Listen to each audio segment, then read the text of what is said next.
Welcome, everybody, to the It's Never Too Late show. I'm Suzanne Oshima, and I'm a life and love transformational coach at Your Next Amazing Story. Today, we have a very special guest, Dr. Joan Bragar, and she's the author of Never Too Late for Love, The Successful Woman's Guide to Online Dating in the Second Half of Life. And today, she's going to share just that with you, is how to find love in your second half of life. So welcome, Joan. I'm so excited to have you here. Thank you. I'm happy to be here too. Well, so Joan, I know a part of what triggered you to write this book, because you don't come from working in the dating industry, right? No, it's not where I had come from. No. But it's truly your own personal life story that made you say, you know what, I need to write this book for other women, because you were married in your 40s and 50s, right? And then something happened. Yes. Well, I found this happens to many women in our generation. When I was 58, the marriage I was in ended. It ended peacefully. We didn't have a terrible divorce, but we were really going in different directions in our lives. So there I was, 58 years old, single, which, by the way, as you may know, there's a tremendous portion of women in our generation who are single. And I was scared. I said, "Oh my God, how do you date?" I didn't know anything about online dating. My son, who was 32, said, "Mom, get online, and you need to write a profile." And I was really terrified. And so he gave me a little courage, and he encouraged me to do it. And I got online. And you know how people are always afraid that there are crazy people online? Well, Yes. actually, there are crazy people online. I just want to let everybody know that if you're going to choose to online date, as I did, it can be scary because you actually can't tell. I have to say this, you can't tell much about people from a computer screen. There's a bunch of other things you have to do to find out about people. And so I found myself meeting many people. I went on Match.com. I had a funny joke with myself. I said, at that time it cost $75 to go on Match.com. I said, he's got to be able to invest at least $75 in this, right? Well, that is so true. And I think a lot of women don't think about that is, I tell a lot of women, the free sites aren't as great as you think they are, because if a man isn't willing to invest in finding love, then how serious is he really about finding the right woman? So you're absolutely right. Is the investment of $75 back then in Match was a smart choice. And then what I found out by going online was that there were thousands of 60-year-old single men in the Boston area, which I never knew. I didn't meet them in the grocery store. My friends weren't matching me up with anybody. The social events I went to, there were not single men there. So that's where they were. They were online. And so I went. Now, to say it was not easy, I just have to tell you, I met over a 2-year period 40 different men. I just kept meeting them.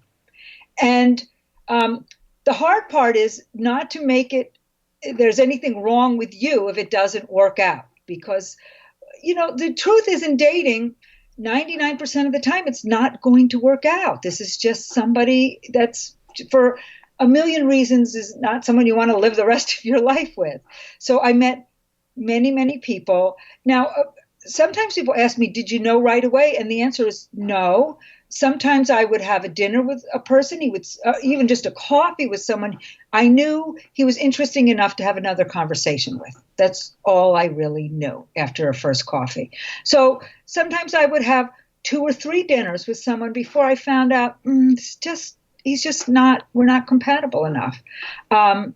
Some people I went out with for 2 weeks. One person I went out with for 3 months to really find out, no, it's just not right.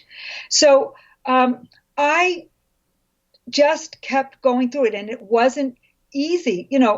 Some people are very strange, and you meet them, and they might say they're 5'10", and you come in and they're shorter than you are, and you're like, what was that about? Or one guy lied about his age, and I just asked him, well, something about high school. He told me when he graduated from high school. I immediately knew he was lying about his age. I was like, why do people bother to do this? Right. And So you are screening for integrity. One of the first things you want to live with a human being. You want him to be an honest person. So let me ask you a question because you went out on 40 dates over a Yes. 2 year period. And I know that sounds like a lot to you. I will tell you, I know people that have gone on, and these are other dating experts who've Yes. gone on 100 dates or Yes. 200 dates. So 40 Yes. actually isn't that Right. a lot. But I would love for you to share with the ladies because throughout that process, I know you shared there are some scary people online, but it sounds like you met a lot of men that were actually good men, but they weren't necessarily the right man that you would want to spend the rest of your life with, Uh, right? there was one close to, I kept, first of all, I kept committing. I said, I'm going to find someone by 59. And then by 59, he didn't come. So I said, I had a coach at the time. I did the only thing I could do. I committed to find him by 60. That's what happens. So when I was getting close to 60, I remember there was a lovely man that I met. He was very interesting. He was an oceanographer. He was doing very interesting things. We were very excited to meet each other. Oh, this will be very interesting. We went on one dinner, two dinners, very exciting. On the third date, we went out, and there was a moment when we just knew that temperamentally we weren't matched. He was, from my point, he was a little bit too rigid for me. I'm a very, wide open person, and I need someone who appreciates me exactly the way I am, who's not trying to curtail me or move me into something. So, that's one of the challenges for who are older. We actually know who we are, and I don't think changing us is a good strategy for a man. So, yes. It's interesting that you say that because I totally agree with you that Yes. yes, a man should not try to change us, but it also is reciprocal. We as women should not try to change a man Oh, because I see that all too often where women will say, he would be perfect if I could just change this about him. And the fact of the matter is like you said, no one should be trying to change anybody. We shouldn't try to change men, and men shouldn't try to change us. right. If you're trying to change him into making him something else, is quite honestly, he's the wrong man for you. Or hoping he'll change, Yeah. or no. So, and the other thing I learned is, and I learned this now from being with my husband is, well, we took it very slowly at first. I met him. He was a father of 5 grown children. He stayed in his marriage a very long time to make sure they got raised. Long past, I'd say, the love and romantic part of that relationship was way over. So he was a careful guy. So I'll tell you how he was careful, and this isn't true of all online dating. He dated me for 3 months, meaning he called me, picked me up at my house, took me out to the movies, and took me home and kissed me goodbye. Now that was unusual, I have to say. That most men did not want to do that. And what And part did they not want to do? the postponing sleeping together. That's what it's hard. It's a very hard thing for. It was incredible when I've asked him later, why did you do that? Why were you? And I thought he was great about it too. He said, I really wanted to make sure that we liked each other as friends before we added anything else to it. So let me ask you a question about that because that comes up a lot for women. And did you have to have that conversation with him that you weren't ready to sleep with him, or was he just being really respectful and he never put you guys in positions where that would happen? I never said any. I had said it to other people. Sometimes I got a good laugh about that. I once told a man on a first date, very handsome man. I said, I don't think I'd sleep with you till I really got to know you. And he was like, how long would that be? It was very funny. I'll never forget that. But I sort of got clear I needed to get to know them. But he never raised it. He just did it. He just was very respectful. He's an extremely respectful, sort of old-fashioned guy. That's what he is. And he was, yes. So he was lovely. He led on that one. So now, how did you know, Joan? Was it in the very beginning stages of dating or that 3 month period that you knew that he was the one? Or were you kind of like, no, I really like him, but let's see where it goes? I think he was very attractive, very kind, very nice, very interesting man. I knew that for a fact, but it took me quite a while, even after we started to sleep together. Um, I told him I wanted to take time before I agreed to marry him. And actually, I heard something. This is so funny. I'm dating myself, but the advice columnist Ann Landers, when asked how long should you know a man before marrying him, she said 2 years. You want to see him in a lot of situations. And so I told my poor husband that. I said it's going to be 2 years. And so he proposed to me several times in those 2 years. And then finally, I just really knew what a good and kind and trustworthy man he was. That this would be a man I could trust for the rest of my life. And it was only when I got there, which took time for me, that I could commit to him in a serious way. So that's really interesting because for him to propose to you several times within 2 years, you turning him down or saying you're not ready can kill a man's ego. And so I'm surprised that he kept trying. So how did you say to him that you weren't ready that kept him going instead of him pulling away and saying, okay, this isn't going to work? Because he could have easily done that. I really clearly laid it out to him that it had nothing to do with him. I needed to take time. And it wasn't, and he asked me several deal breakers, like, well, I'll just tell you. So I'm Jewish. I thought I had it in my head. I was going to find a Jewish man and that compatibility would work. My husband's not Jewish. So I think 4 months into the relationship, he looked at me and he said, listen, if this is going to be a deal breaker for you, you have to let me know now. And I thought, wow, that's very clarifying. And I said, do I want this wonderful man to walk out of my life because of this? And I said, okay, no, it won't be a deal. I will never raise it again. It won't be a deal breaker. And I've kept that promise, and I'm glad I did. So we talked about it. I mean, we both knew what we were up to. We wanted a serious relationship.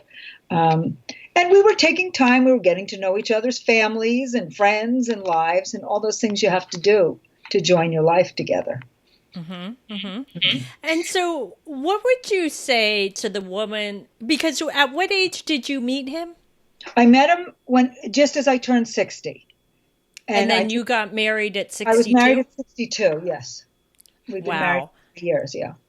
Okay, so Joan, I'm going to tell you what my audience usually says is, oh, it's so hard to meet men my age that want to date women their age. What would you say to them? That's a really important question. I've asked my husband, why did you want to date women your age? He said, well, look, he was 64. His son was 44. Or at that time, he was about 42. And he said, I don't want to go out with people in my son's generation. I want to go out with people in my generation. And that's what I've learned is that a quality man, not all men, some men want younger women because they want someone on their arm and you don't want that guy. Okay.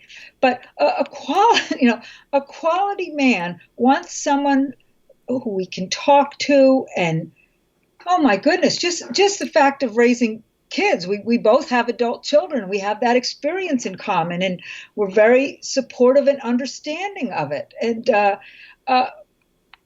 we're also at a similar place, like in our transitions. We're going to our next chapter and together we've had such a great time. We bought a condo in Florida and we're spending time there. So I wanted someone in my phase of life, but this question you're asking, Suzanne, people ask me that too. Don't they want younger women? Well, I will say not the good ones. I have many friends and clients, 70-year-old men who fell in love with 70-year-old women who were thrilled to find somebody who had gone through all the same experiences they had gone through.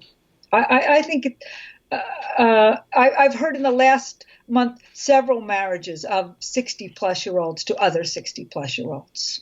So, right. Yeah, I'm clear. So now, in that 2-year period, I'm sure for you, it was an up and down roller coaster ride. Like some days it was great. And then some days I'm sure you had these feelings of, oh my God, this is the worst thing. I'm never going to find love. What made you keep going and not give up? That's a really good question. Hmm. Well, one, I have to say that I worked with a coach and I committed to her, which helped. It helps to have somebody else standing by you when you get disappointed. I really want to say that. Um, why didn't I give up? It's funny because as I was getting closer to my 60th birthday, I in the 4 months before that, I literally had two or three date relationships that fizzled out. I was like, oh my God. But I had made the commitment to do that. So instead of giving up, saying, oh, I'm going to take a 2 month break, which people do when they online date, like, I can't take this anymore. I need to. Instead of taking a break, I just went back online. And the interesting thing was, my husband's profile was one I'd seen 9 months before. I'd sent a note to. He hadn't responded. That happens all the time. You have to learn that. So he said, okay, the guy didn't respond, but I'm getting down to my own committed deadline. I'll send him another note. We'll see what'll happen. So I sent another note and he responded that time. And he very quickly wanted to meet me. He didn't want to talk on the phone. And I asked him why that was. Well, I talked to him on the phone. He talked for 5 minutes and I said, this guy, I don't know who he is. He can't even talk on the telephone. That's what I said. But then when we met, we talked for an hour and a half and had a wonderful conversation. And I asked him, why were you like that on the phone? He said, he was on online dating for 8 years. He had learned that he had to meet someone in person. He just couldn't tell anything from texting or email or phone was not enough.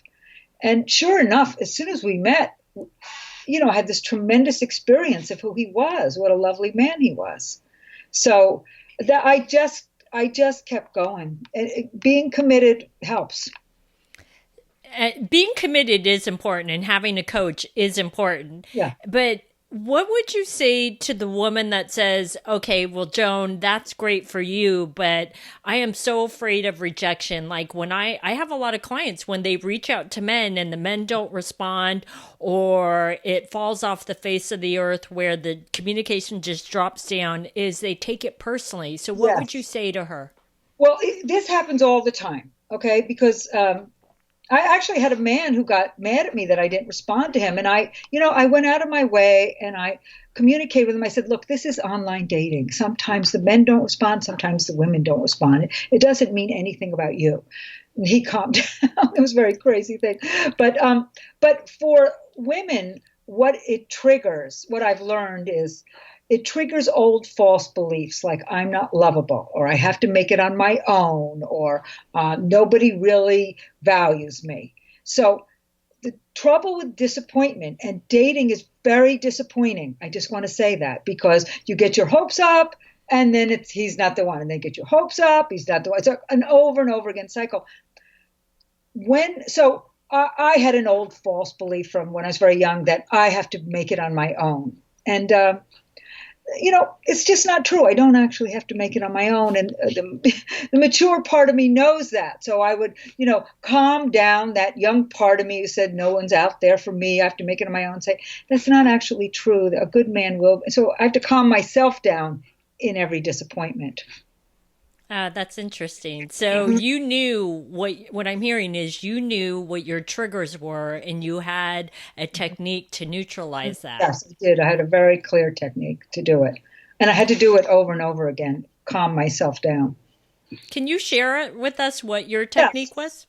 Well, what it is when somebody disappoints you, okay, you actually feel it somewhere in your body, like your heart or your stomach, something hurts. So you say, all right, where do I feel this? And then you ask yourself, what are you feeling? Well, I'm feeling alone. And what do you need? Well, I need someone who's there for me all the time. And say, okay. And then you actually tell yourself, listen, a good man is coming, but until then, I'm there for you. There's an adult person here who will take care of life. So you are going to be safe. So I literally went through it every time I was disappointed to soothe myself. It's that hurt part of you that stops you. Yeah, and Right. it does get triggered by dating. Oh, yeah, totally. And I actually believe that it gets triggered the more we get older. And the reason why I say that is because we have less of a support system as we get older, because we find number one, our social circles change, but number two is our friends that are married or in relationships truly don't understand what you're going through. And so even when they try to provide support, they don't even get it. They don't even get the big picture. Yes, here you are, here I am, 59, 60 years old, and my feelings are getting hurt by someone I don't know. Yeah. So, and over again, and I have to recover each time, over and over again. I have to recover myself each time. Yeah, it's very hard to understand. Exactly. So now you're happily married and you're living this wonderful life with your husband. And what would you say to the woman that is in that place where she's been single for 10 years? Because that's very possible. She could have gone through a divorce and she's been single for 10 years, or even, quite Even honestly, longer. longer. Yes. And she's like, yeah, that's great for you, Joan, but I've been single for so long, I don't even know that if this is even possible for me. I have a client who's 68, and she had spent most of her adult life not in relationship. And she came to me at 68 and said, I think I want to break through this. And so we did the deep inner work, which was when she was 18, someone broke up with her and she decided she wasn't lovable. So she started to date and noticed that it would come up, and in the first man whom she had a good relationship with, she said, I have a thing that I'm not lovable. And he said, oh no, you're very lovable. A very nice 70-year-old man told me, you're very lovable. So no matter how tragic or long this loss has been, I really do believe you can heal those parts of you. I believe human beings are made to be connected and love each other. I really do. I think that's the design of this species. And anything we do that gets in the way of it, we need to learn how to correct that. That's Yeah, and you know what I say, Joan, is that it truly isn't ever too late, is if you're willing to make the commitment to change and to really shift to make whatever you want to happen, it can happen, but you have to be willing to make that commitment to say, this is what I truly want, and I'm willing to do whatever it takes. It's not going to happen if you don't make the commitment, or if you do it, you give up easily. It didn't work out, so you give up. You won't. I had one client. She was 65. She'd been in a 35-year marriage and relationship. Okay, and she wasn't sure she could date again, and she was afraid and nervous. She'd known her husband since high school. It's a very funny thing. She went on, so she kept going. She didn't give up, even though she wanted to many times. Her advice is, she has funny advice. She says, just keep fishing. Don't quit fishing. Just keep fishing. And she met a lovely man who came from her friendship group when she was a kid. She found him online, and that gave her enough comfort. And now they've been many years in a happy relationship. They're 70 now. They're happy, So, but yes, what you're saying is true. Don't give up. If you give up, you can't get what you want in life. Sorry. I'll just say one thing. If women were looking for a job and it was hard, they wouldn't give up. Yeah, Right? I say the same thing. I use that analogy all the time. I'm like, if you kept getting rejected from job interview after job interview, would you just go, oh, okay, I can't take the rejection. I'm just going to stop looking. No, you would keep going. And I will share my most amazing client. She was a young 74 when I helped her find love. And it's because, like you said, she made that commitment to what she wanted, and she was open to making some shifts in her life. So this has been amazing, Joan. So I know that you wanted to share something with the ladies. Yes. Well, I've written this book. It's called Never Too Late for Love, The Successful Woman's Guide to Online Dating in the Second Half of Life, which is us. And I have it. It's on Kindle. The paperback's coming out in 2020, but I'd like to offer a digital copy to your listeners. And to get that, just send me an email, and I'm going to carefully tell you what the email is. It's Joan, Joan, at joanbragar.com. I'm going to spell, so Joan Bragar is one word. Bragar is Bragar. Bragar, joanbragar.com. Send me an email. I'll send you a digital copy. I have all the online dating tips, all of the obstacles for women our age, and hopefully the path through to success for you. Awesome. So ladies, if you'd like that, you can go contact Joan. So thanks everybody for joining us on the It's Never Too Late show.